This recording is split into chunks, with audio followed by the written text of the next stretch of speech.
Hi, I'm Joe DioGuardi, the founder of Truth in Government. Truth in Government is committed to telling you the truth about government spending. And the way that has to be done is to bring principles that have been promulgated in the accounting profession by professionals over the years to government. It's not being done today. And as a result, Congress especially is getting away without the standards that we need to tell you the truth about real government spending. So Truth in Government wants to bring accountability, fiscal responsibility, transparency, the rules that the Security and Exchange Commission imposes on publicly traded companies to the U.S. government. And that will stop the Congress from lying to you about what is really going on with the federal deficits and the national debt. You know, the current financial crisis required a bailout. Many people didn't like it, depending upon how they saw their political philosophy. Some felt it was too much intervention by government in the private sector. But it's obvious that we needed to do something because here we had the head of the Federal Reserve System, Mr. Bernanke himself, saying that based on what he saw, that we may have been 3 days away from the collapse of the entire economy here in the United States. And obviously, if this economy collapses, it becomes a worldwide issue. So let me go back for a minute on the history of these bailouts and why we needed them. Because I may see something here that we haven't seen, but before I do that, let's go back to the major one in '75. Because there's a thread here. Every one of these bailouts involved poor accounting and poor oversight, or the lack thereof.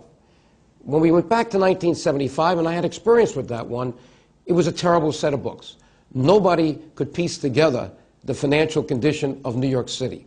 And no one knew that they had these tax anticipation notes. Some were called BAMs, some were called RANs, some were called TANs. They had all kinds of acronyms for things that showed that they had the ability to collect taxes on buildings. But the buildings, when the auditors came in, we found out were abandoned.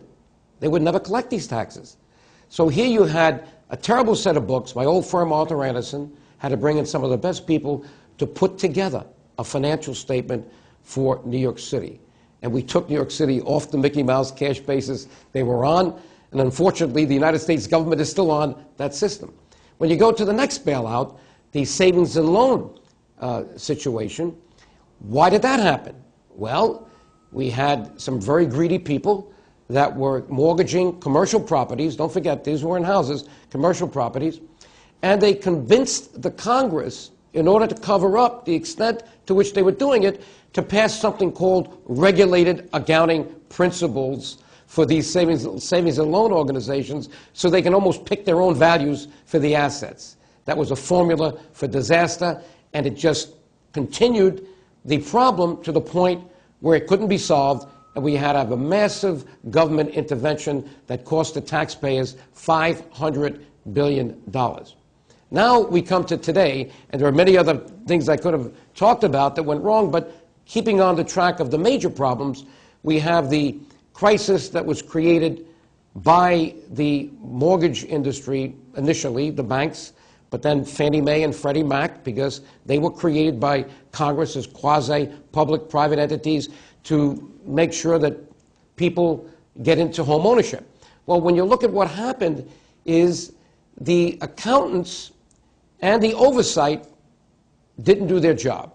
Accountants, not initially, because you had congressional oversight here, which looked the other way. We had the SEC chairman, and you saw him in front of the committee, the oversight committee, in effect deregulating to the point where you couldn't see what was happening. And then you had Congress actually allowing Fannie Mae and Freddie Mac to write billions of dollars of mortgages without the reserves that would be required if you were a regulated bank. So here you have this crisis in mortgages that was created by bad accounting or poor accounting and lack of oversight. Now, when I look at this, I look at the future and I see another gathering storm. It's not World War II, but it could be even worse from an economic point of view, because I now see that the accounting system that we've stayed on, this Mickey Mouse cash basis, has disguised the real cost of government, and in effect has created, in my mind, a subprime national debt. Why do I say that? Well, we now know, because it's been cited several times, that only two items, Medicare and Social Security, account for $53 trillion in unfunded and unrecorded liabilities on what should be the books of the United States of America. But since they don't have outside auditors coming in, it's hard to tell whether we have a set of books at all. So it's not the $9.3 trillion that you've heard. That's the bonded debt. That's debt that is covered by Treasury bills, U.S. notes, U.S. bonds. And even there, only $5.3 trillion of that is in the hands of the public, and over $1 trillion, by the way, owned by China, and a little bit more owned by Japan and Germany. But you've got $4 trillion that is not in the public hands, that are IOUs that we've put into Treasury bills, the Social Security Trust Fund, the Highway Trust Fund, and these amounts have been used for other things. You cannot get away with that if you were a publicly traded corporation, but that shell game was played. But worse than that $4 trillion that has to be replaced, we have this $53 trillion and more. So where is the collateral behind the national debt of the United States? Have we put on the next generation a huge tax? Is it possible that we are not in a position right now, or not in the near future, or in the distant future, to borrow the money to cover that? So there may not ever be a bailout of the United States of America. And this could become a huge unfair tax on the next generation. That's what Truth in Government is all about. We're not going to solve that problem today. But let's put into place the principles, the accounting principles, the oversight, the transparency, the governance, like we did on publicly traded corporations with the law called Sarbanes-Oxley. It's time to apply those principles through the Securities and Exchange Commission on the U.S. government. The Dow has closed down another 350 points today as the federal government stepped in to rescue AIG Insurance just 2 days after Lehman bellies up and Bank of America grabs Merrill Lynch in distress. Normal headlines? Well, how did we get here? Our next guest has some insight into the current crisis. Former Congressman Joe DioGuardi from New York became the first practicing certified public accountant elected to the U.S. Congress. He was a partner with the international accounting firm of Arthur Andersen and Company, and since leaving Congress in 1989, Joe has established the nonpartisan foundation Truth in Government, which advocates federal fiscal reforms. He is also the author of Unaccountable Congress. It doesn't add up. Welcome to INN, Joe. Thank you for having me, Lenny. Joe, today you had a letter to the editor published in the New York Times about the real cost of government. Can we begin here? Sure. First one, actually. I've tried many times to get a letter in, but it looks like they're finally getting interested in accounting issues now that things are starting to collapse. And the reason for that is that I wanted to take this opportunity to tell the public, as I have through the book and the Foundation Truth in Government, that there's a double standard. Washington does not use the accounting system that it imposes on the private sector through the Securities and Exchange Commission. In other words, if you want to sell stock, you have a kind of rigid professional accounting system called the accrual basis of accounting, generally accepted accounting principles. You need an audit from an accounting firm. Well, you can't do anything in the markets without that. Why? They want to protect the shareholders, the people who invest in America. So I'm saying in my book, who's protecting the taxpayers when the government is using a Mickey Mouse accounting system, which is a shell game? It's called the cash basis. And when the Times, when I wrote this response to their editorial Sunday, because they were saying in this editorial, how is it with the collapse of Fannie Mae, Freddie Mac, and the bailout of Bear Stearns Government is saying there's no impact on the budget deficit. So I wrote a letter saying there absolutely is, but under their Mickey Mouse illegal accounting system, they don't reflect it because everything seems to be off the books when it comes to estimating the losses on certain things. It's not like banks have to do. So basically, they called me back. They said, well, this sounds kind of outrageous that you're saying this is illegal. We need proof of this. So I gave them the site, the public law. Believe it or not, in 1956, the second Hoover Commission issued its report. Eisenhower signed it. The first one was signed by Truman, requiring the federal government to go on the right accounting system, and gave Congress 5 years. They never did it. And that's where we stand today. That's why this is an issue. Now, not many accountants run for Congress. I'm the only practicing CPA, believe it or not. And maybe we need a few more. But even if you had, I'm not sure that would change it. We need the public to understand this issue and say, hey, if it's good enough for us and you're imposing on us through the SEC, then we want you to account for our tax dollars the same way. We've heard so many stories about the Government Accountability Office, let's just say, losing a lot of money. Let's talk for a minute about government-sponsored enterprises. Fannie Mae and Freddie Mac are just 2 of 29, we understand. Yeah. Tell us about some of the others and how that system is really working. Well, these are called the so-called GSEs, using the Washington acronym. But basically, what they are the special purpose entities, and we already heard that before, with the Enron debacle. When Enron went to court because they were fraudulently showing higher earnings and a lower debt, how did that happen? Because the accountants, and in a way my old firm Arthur Anderson didn't see the whole picture at that time, and they got caught in that mess.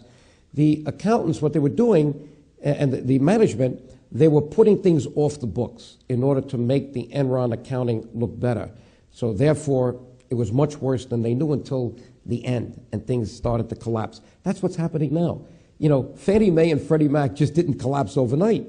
They're using an accounting system which is basically geared to the cash basis, and basically these government-sponsored enterprises are off the books or off the budget.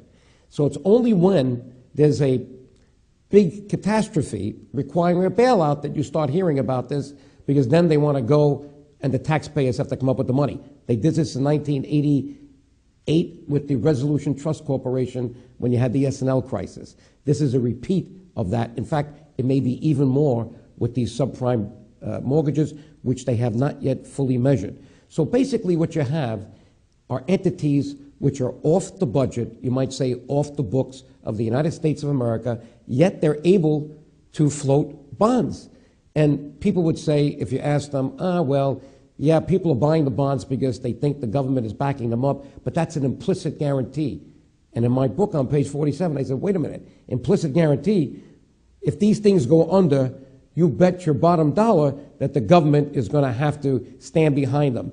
And look what we found. China has billions of dollars of these Fannie Mae and Freddie Mac bonds, and you could not walk away from them. So in effect, the government did bail out these entities, but they're still off the books like the Pension Benefit Guaranty Corporation. Now, what's important about that one? When a company goes under, they transfer their pension obligation to this agency, which has a good social purpose because you want to continue to give workers some of their pension. But that entity doesn't use the right accounting. And right now, if you put it on the right accounting basis, you'd find out that there is a lot of debt that we're not recording that someday we're going to pay somebody when they retire. Now, like Social Security, by the way.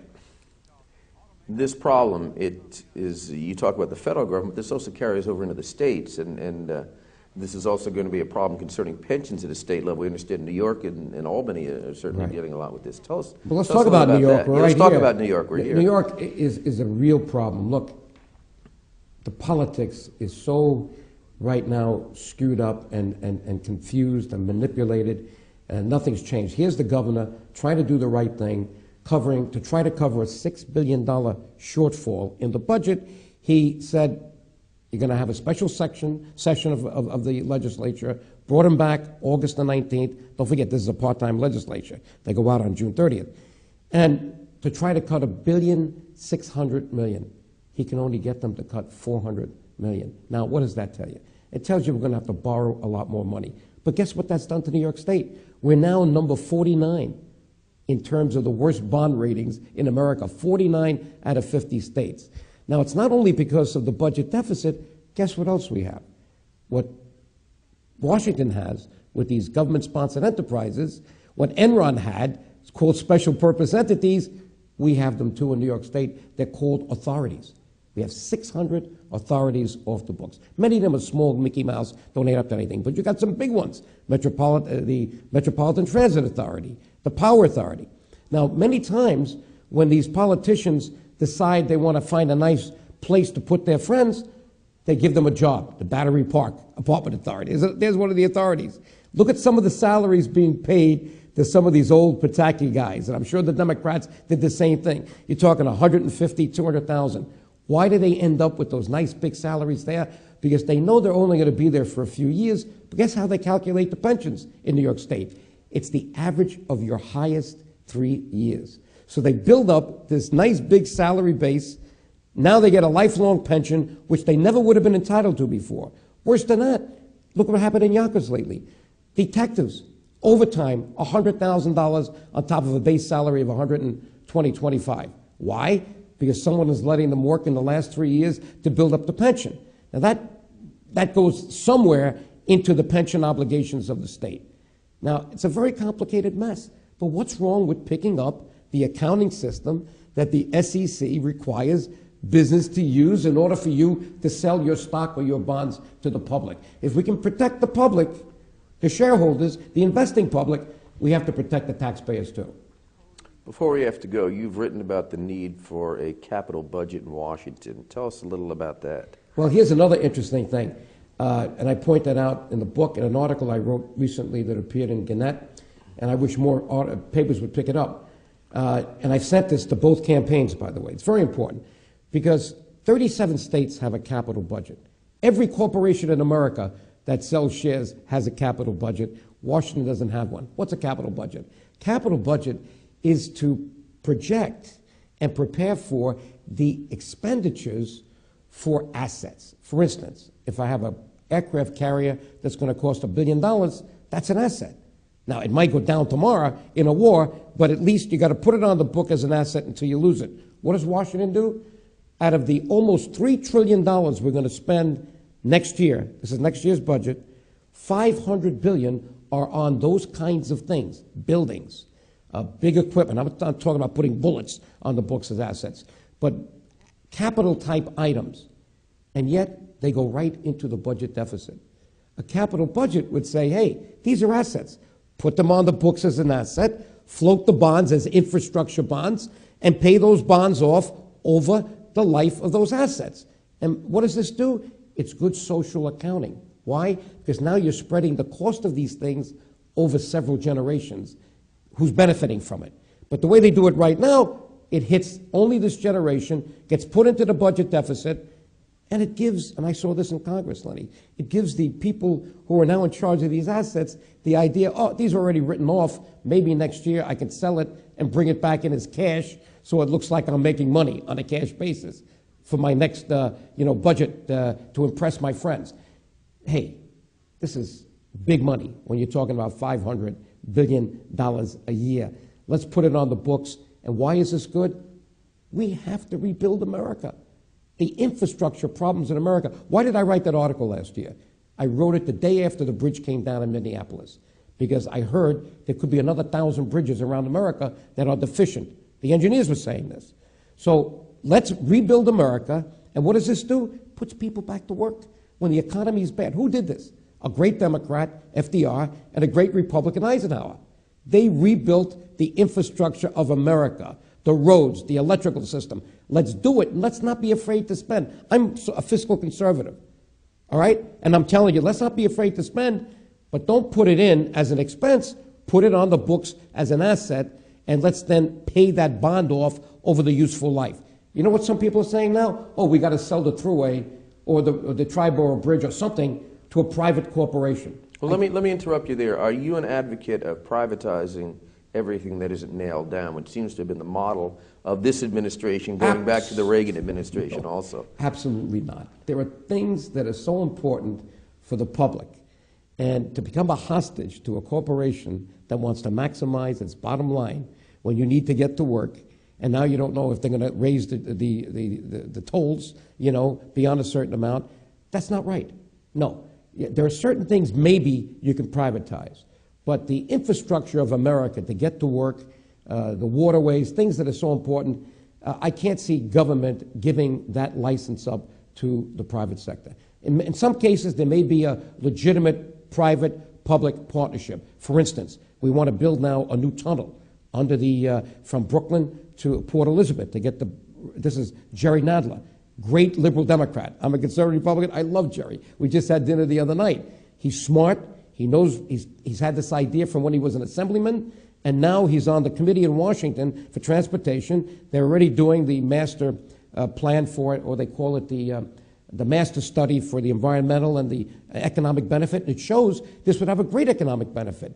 But it's going to cost a lot of money, maybe $15 billion to do this. Because we're talking about getting trucks off the highway, we may want a private-public partnership to see whether those tolls or whatever these trucks are going to pay and whether they're going to be put on this rail train going back and forth, whether or not that can be used to pay off the bonds and maybe have that controlled by a quasi-public-private entity.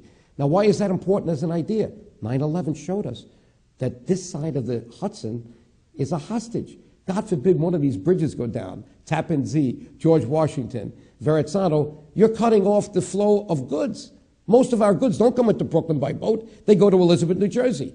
They got to come here. We killed the Port of New York years ago because there was a whole thing by Cuomo to increase the investment in they called them the fire industries, insurance, brokerage, stocks, all the different kinds of things that are related to financing, okay? And what they did is they did nothing for the infrastructure on the other side where the Brooklyn Port is right now in Red Hook. So we're a hostage to that. Jerry's idea is great because, number one, gets the trucks off the road. Number two, if, God forbid, there is a terrorist disaster on one of the bridges, at least the goods to feed this side of the Hudson will come across. So it's got a good social purpose as well. Tell us where people can get the book. Good. Well, the book is not for sale. I give it out for nothing. I feel this is my moral obligation as a former congressman who, you know, also was a certified public accountant. It's a rare combination. But if anybody wants it, they can write to me, Joe DioGuardi, or Truth in Government, and it's easy. P.O. Box 70, Ossining, New York. You know where Sing Sing is, up the river? I live right now just above it on the river. Beautiful place on the Hudson. I downsized from New Rochelle. I got one of these nice condos now. My family is kind of now out, and this is good. By the way, did you hear about my daughter? She was named the 4th judge on American Idol. Now, people are calling me that I haven't spoken to in 20 years. I never thought this show was such a big deal. But my daughter, Cara DioGuardi, a songwriter, is now the 4th judge. But there I am on the Hudson, right above Sing Sing, and it's Post Office Box 70, Ossining, New York, 10562. Be happy to send them a copy of the book and the article on capital budgeting. Unaccountable Congress. Unaccountable Congress. Unaccountable Congress. It doesn't add up. Notice what's on the cover. A credit card. I used a congressman's voting card, which is shaped just like a Visa card, and I said, this is the most expensive credit card in the world, because every time a congressman uses it in the computer terminal, we're increasing the deficit and the national debt. Joe DioGuardi, thank you so much for joining us in the studio here in New York.